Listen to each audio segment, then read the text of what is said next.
Salam Bapak Ibu Saudara, bersyukur kita masih berjumpa kembali dalam ibadah online hari ini. Oleh sebab itu, mari kita mau siapkan hati untuk kita mendengar firman Tuhan. Sebelumnya mari kita berdoa bersama-sama. Bapak yang baik, terima kasih buat kesempatan hari ini. Kami masih diberi kesempatan mendengar firman Tuhan dalam ibadah online hari ini. Tuhan berkati kami dengan firman-Mu. Kami siapkan tanah hati yang terbaik supaya firman-Mu menggarap hati kami dan kami menjadi anak-anak Tuhan yang terus diperbaharui dari hari ke hari, semakin berkenan kepadamu. Kami mematahkan setiap rancangan dari si jahat dalam nama Yesus, dan Tuhan berbicaralah kepada kami siap mendengarnya dan kami juga belajar taat menghidupinya. Hanya di dalam nama Tuhan Yesus Kristus kami sambut firman-Mu hari ini. Haleluya. Amin.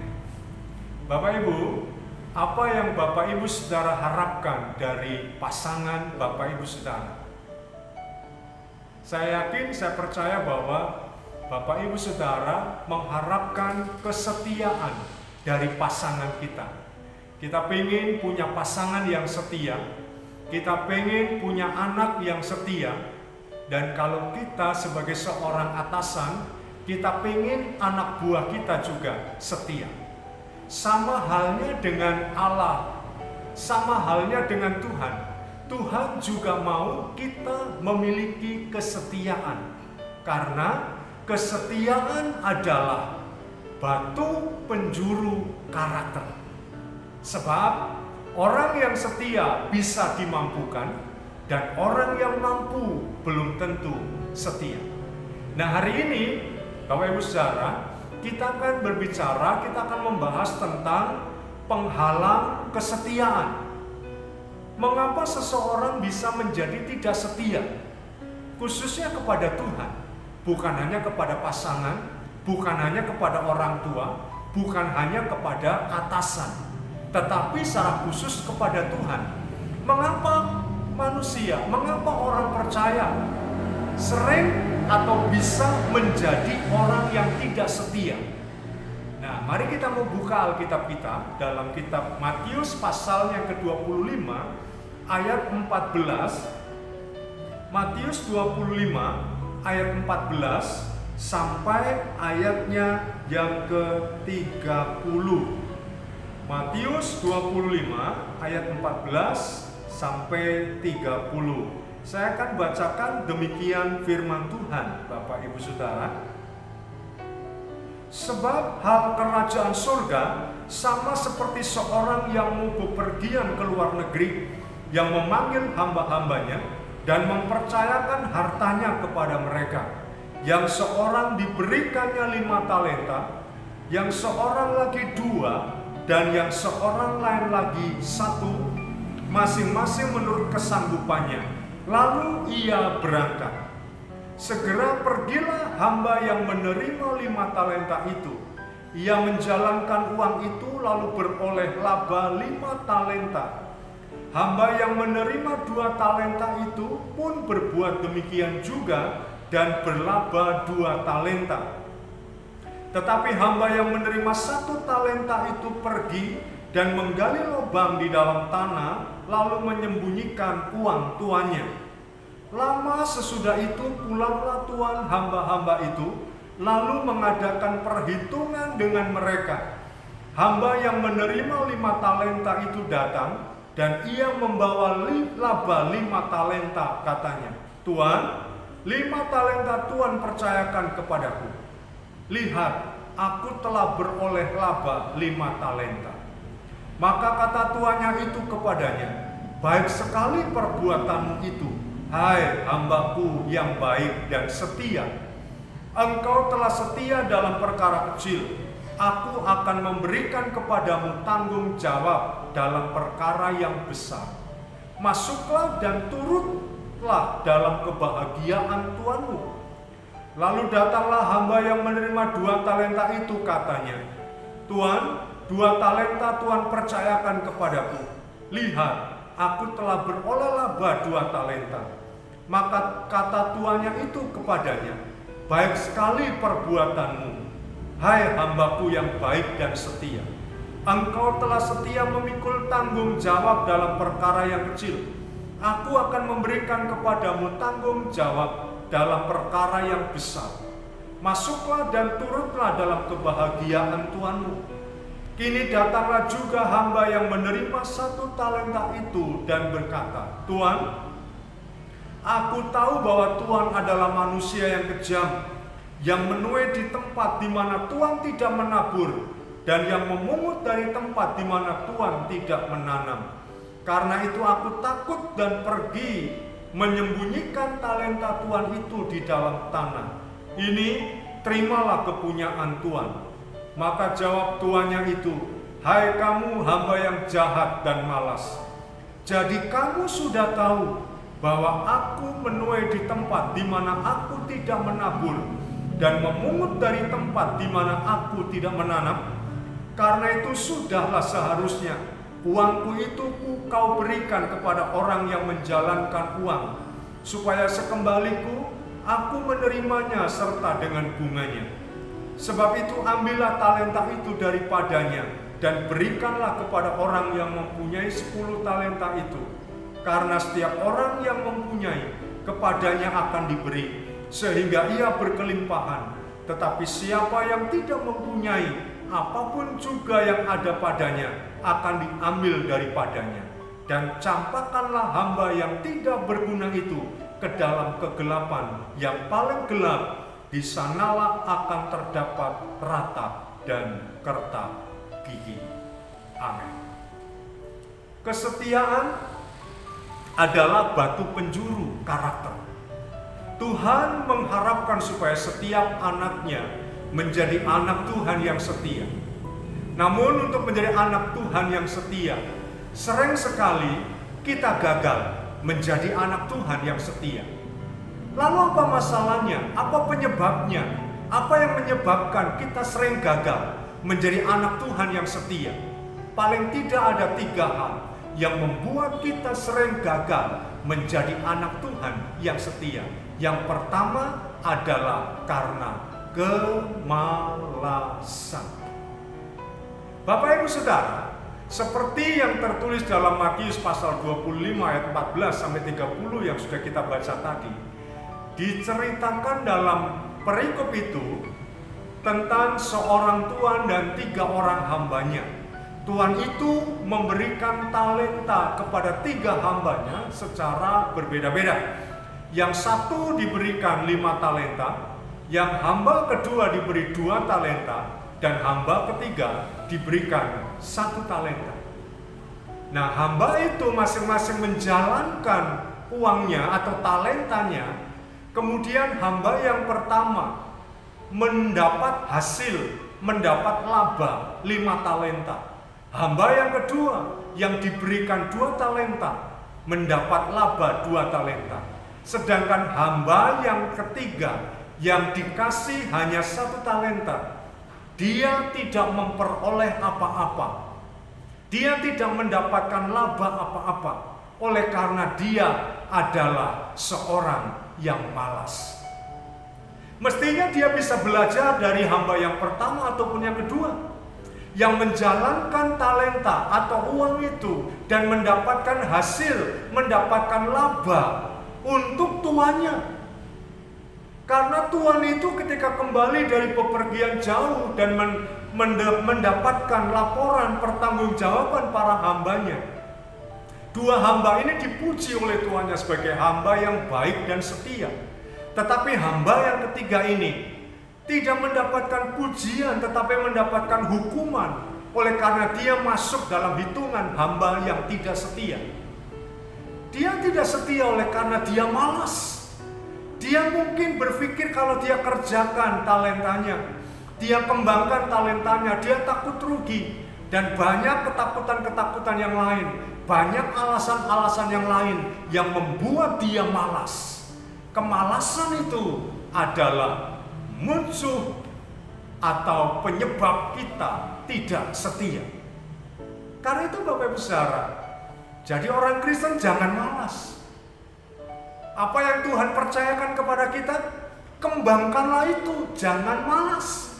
Tapi mari kembangkan, jangan takut rugi, jangan takut mungkin cuaca, mungkin keadaan yang gak memungkinkan, mungkin karena situasinya gak kondusif dan sebagainya. Kemudian kita tidak mengerjakan apa-apa. Ingat baik-baik bahwa kemalasan membuat seseorang masuk dalam kategori orang yang tidak setia. Karena itu jangan malas. Mari kita terus bekerja, mari kita terus berupaya, mari kita terus berkarya, mari kita terus menghasilkan sesuatu untuk kemuliaan Tuhan sendiri. Jangan karena alasan situasi hari ini membuat kita malas-malasan dan tidak berbuat apa-apa. Namun berpikirlah, ini masa di mana kita mungkin harus berhenti sejenak untuk kita akan mengambil langkah yang lebih panjang, mengambil keputusan yang lebih tepat. Apa yang akan kita lakukan setelah selesai masa-masa ini? Kita bukan sedang bermalas-malasan hari ini, tetapi kita sedang merancangkan, kita sedang menghitung-hitung, kita sedang membuat rencana supaya ketika situasi ini berlalu, kita begitu dahsyat bergerak dan kita menghasilkan sesuatu karena kita bekerja untuk Tuhan, mendatangkan hormat dan kemuliaan bagi Dia. Karena itu jangan malas. Kalau Anda yang malas-malasan, Anda orang Kristen yang tidak setia. Sekarang ini ibadah dari rumah, kerja dari rumah, semua dari rumah, tapi bukan sebagai alasan saudara malas. Karena saudara mentang-mentang tinggal buka HP, buka YouTube, semua bisa terakses. Lalu saudara malas, gak mau berpikir apa-apa, gak mau berbuat apa-apa, saudara salah. Tapi mari apa yang saudara dipercayakan Tuhan, apapun itu, kerjakanlah dengan setia dan jangan malas. Yang kedua, penyebab orang Kristen tidak setia bukan hanya karena kemalasan, tetapi juga karena keangkuhan. Bapak Ibu Saudara, kita bisa lihat dari hamba yang ketiga yang diberi kepercayaan oleh Tuhan 1 talenta. Dia begitu angkuh. Angkuhnya di mana? Angkuh itu definisinya menyalahkan orang lain atas kesalahannya sendiri. Dan ini hamba yang ketiga menyalahkan tuannya, padahal yang salah sebenarnya dia. Dia nggak mau bekerja, dia nggak mau berusaha, dia malas. Tapi siapa yang disalahkan? Tuannya. Ini benar-benar hamba yang angkuh, yang selalu mencari pembenarannya sendiri, padahal dia sendiri nyata-nyata berbuat salah. Maka orang Kristen yang tidak setia biasanya adalah orang-orang Kristen yang angkuh, orang-orang yang menyalahkan orang lain atas kesalahannya sendiri. Si hamba ini berkata kepada tuannya, "Tuan, hamba yang jahat, yang memungut dari tempat yang tidak seharusnya, yang menuai dari tempat yang tidak pernah Tuan tabur dan sebagainya." Ini sebuah keangkuhan, ini sebuah kecongkakan, ini sebuah lempar tanggung jawab, lempar kesalahan. Mestinya dia introspeksi. Kenapa dia tidak berhasil seperti dua hamba yang lain? Mestinya dia memperbaiki diri untuk bisa berkarya lebih baik. Tapi dia lebih memilih untuk menyalahkan orang lain atas kesalahannya sendiri. Dan Bapak Ibu Saudara, jujur saya katakan bahwa kita sering menemukan orang Kristen yang seperti ini. Orang Kristen yang sering, yang mudah menyalahkan orang lain atas kesalahannya sendiri. Bukannya bertobat lalu memperbaiki diri untuk menjadi lebih baik, tapi dia semakin membenarkan dirinya dan semakin menyalahkan orang lain. Ketika situasinya nggak enak, ketika situasinya kacau, ketika dia diperhadapkan dengan tanggung jawab yang menuntut tanggung jawab yang besar, dia lebih memilih untuk menyalahkan orang lain, padahal sebenarnya yang salah adalah dirinya sendiri. Dan jangan tiru Bapak Ibu Saudara, meskipun kita gampang menemukan orang-orang seperti ini di mana-mana, tapi saya berharap jangan sampai kita menemukan orang kayak gini di keluarga eklesia. Karena saya percaya Tuhan ingin menemukan orang-orang yang setia, Bukan orang-orang yang dipenuhi dengan kecongkakan yang ada di keluarga eklesia, tapi orang-orang yang mau setia, yang memang ketika salah mengaku salah, sadar dosa, bertobat, memperbaiki kelakuannya, introspeksi ke dalam, lalu minta hikmat Tuhan supaya bisa mengerjakan sesuatu yang berguna bagi kemuliaan Tuhan. Bukannya malah bersembunyi menyalahkan orang lain atas kesalahannya sendiri. Dan itu salah satu wujud dari sikap seorang pengecut. Karena itu Bapak Ibu Saudara, mari jangan jadi orang yang suka angkuh. Karena ketika Anda angkuh, Anda tidak akan pernah jadi orang Kristen yang setia. Karena keangkuhan adalah penyebab ketidaksetiaan.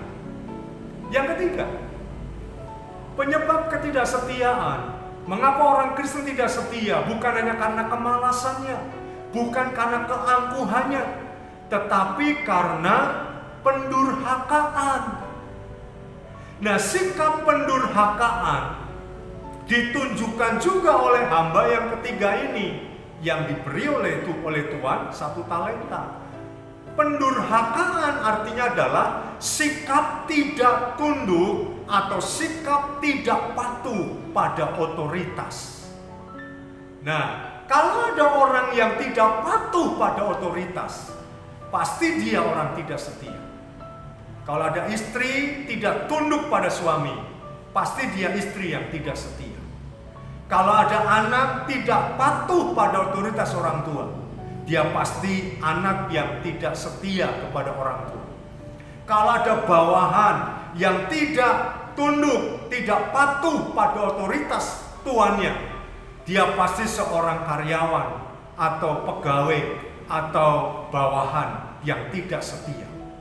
Karena itu Bapak Ibu Saudara, ketidaksetiaan disebabkan karena pendurhakaan. Hamba ini mendurhaka, tidak patuh kepada tuannya. Perintah tuannya jelas, supaya mengembangkan talenta itu. Tetapi apa yang dilakukan oleh hamba ini? Bukannya menjalankan uang itu, bukannya mengembangkan uang itu, tapi menanamnya, menguburnya dalam tanah. Ini satu wujud pemberontakan yang luar biasa terhadap Tuhan, terhadap yang punya talenta itu. Dan Bapak Ibu Saudara, kita sering tidak sadar, sama seperti hamba yang ini, yang mendurhaka kepada Tuhan kita ketika apa yang diperintahkan Tuhan tidak kita lakukan, ketika apa yang diperintahkan oleh Tuhan kita abaikan, ketika apa yang mestinya kita tunduk pada otoritas yang ada di atas kita dan kita mengabaikannya. Saudara dan saya sedang mendurhaka. Dan ketika seseorang sedang mendurhaka, dia tidak akan jadi seorang Kristen yang setia. Mari jadi orang Kristen yang tunduk pada otoritas di atas kita. Jadi orang Kristen yang patuh pada otoritas yang di atas kita. Kalau engkau seorang istri, tunduklah pada suamimu. Kalau engkau seorang karyawan, tunduklah pada atasanmu. Kalau engkau sebagai keluarga eklesia semuanya, tunduklah kepada Tuhan. Jangan ada pendurhakaan. Jangan ada orang-orang kita, keluarga eklesia ini, masuk dalam golongan orang-orang yang suka mendurhaka karena tidak patuh dengan perintah Tuhan kita, Tuhan kita, Gembala Agung kita, Yesus Kristus. Karena itu, mari tetaplah jadi orang Kristen yang setia. Sekali lagi saya ulangi, karena kesetiaan adalah batu penjuru karakter. Amin. Mari kita tunduk kepala, kita berdoa. Terima kasih Tuhan buat firman-Mu tentang kesetiaan hari ini. Kami sadar, kami sering tidak setia, disebabkan karena kemalasan kami, disebabkan karena keangkuhan kami, dan disebabkan karena pendurhakaan kami. Karena itu Tuhan, ampunilah kami. Kami mau jadi orang Kristen yang setia. Kami mau jadi anak Tuhan yang setia.